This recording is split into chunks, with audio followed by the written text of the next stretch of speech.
Alright guys, got kind of a random thing, kind of a random video today. The last video I used the old school Savage 243 and I shot a pretty good group with that thing, and it kind of interested me. So I'm switching gears a little bit. I'm going to do a little bit different, kind of I guess veer off course a little bit, where I have been working on the 75 grain Vmax with the Winchester 70. I want to do a little bit of work with this Savage today. Now, yesterday I went out to the range and I shot. These were the 75 grain Vmax in the Savage, and I have H4350. So I don't know if people know this, but Hodgson had a fire at their factory, so Varget and H4350 became really scarce in my area. Well, they just got it in. I bought a bunch of it, so I finally have, it's like H4350 day here. So did some real quick reloads, for the Savage. Went out yesterday, and this was basically 40.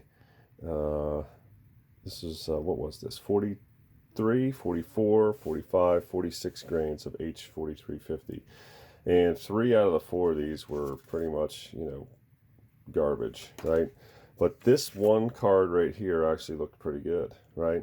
Now the difference between the loads was 1 grain, which is pretty big. So I thought, you know what, I'm going to try some loads around this 44 grains. This is, this shot pretty good. So a couple things though, while I was kind of putting this, this plan together for this video was, this type of stuff here is the reason why this rifle found its way on the shelf for 20 years. Because the throat is really long on this guy. And what I mean by that is if you were to take a your seating depth gauge and check your seating depth on whatever bullet you're trying to develop, you'll find that as the throat wears out, gets longer, your seating, your overall cartridge length increases quite a bit. And I thought this was a really good example with a 75 grain Vmax. You can see there is barely where that boat tail kind of ends. There is not very much bullet in that case neck right there. That thing is stretched all the way out. So this gun is just old. And in my younger days, when I was dumb, and learning stuff, I shot a lot of 55 grain Nosler ballistic tips, and that's sort of what ended this gun's life, as I couldn't reach the lands anymore, and I started shooting really lousy groups. So I've since learned and changed, and actually prefer the 87 grain Vmax is like the perfect bullet, in my opinion, for the 243. From everything that I've tried, that thing is just lights out. It's a great bullet. But anyways, I've got these 75 grains. We're going to run these things today with a 243. And I'm actually going to run dual purpose here. I'm going to run double duty. And so usually when I go to the range, I always take 2 rifles. I'm going to take the Savage, shoot my old Lapua brass, and I've got my new Starline set here for the Winchester. This thing is, these are old reloads from actually the tail end of last year. This is also H4350 with some 87 grain Vmaxes. I just want to try them out in this gun too, so I'm going to do that today, and that will also free up these cases for development. So stay tuned. I'm going to head to the range today and get this done.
Okay, well, back from the bench. Again, ran 2 guns today, which I usually do, but I split the videos.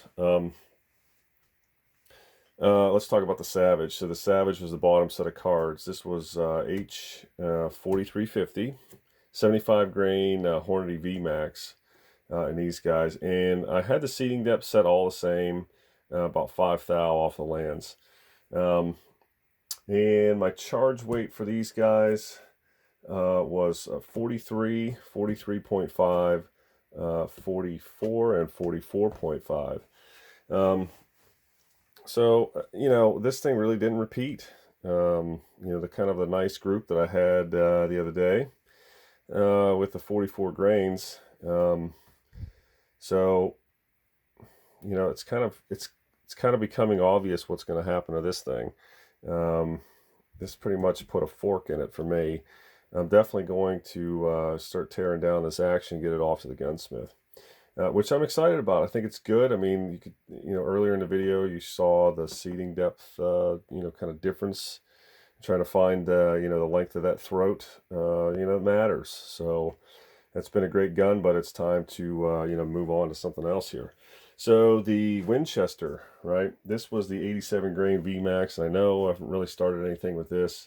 I actually loaded these up after I did the 90 grain Sierra Game Changers, which did not work in this gun. I loaded these guys up and was going to do a series on that whole thing, and then, kind of got distracted with some AR-15 stuff. But I wanted to kind of dump those bullets that I loaded up to get the brass back, like I mentioned. So the performance on that, it actually was really pretty good. We got a point. This again was H4350, 87 grain Vmax, starting charge of 39.5 grains, increasing in half grain increments up to 42.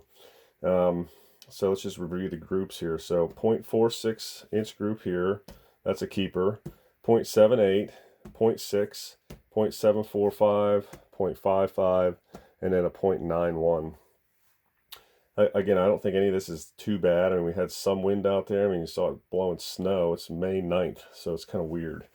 But, for just straight out of the gate, it's pretty good performance.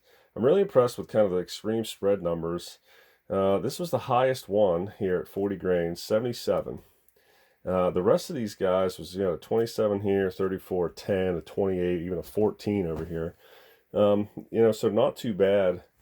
Again, I think this 87 grain Vmax is pretty nice, bullet for a 243.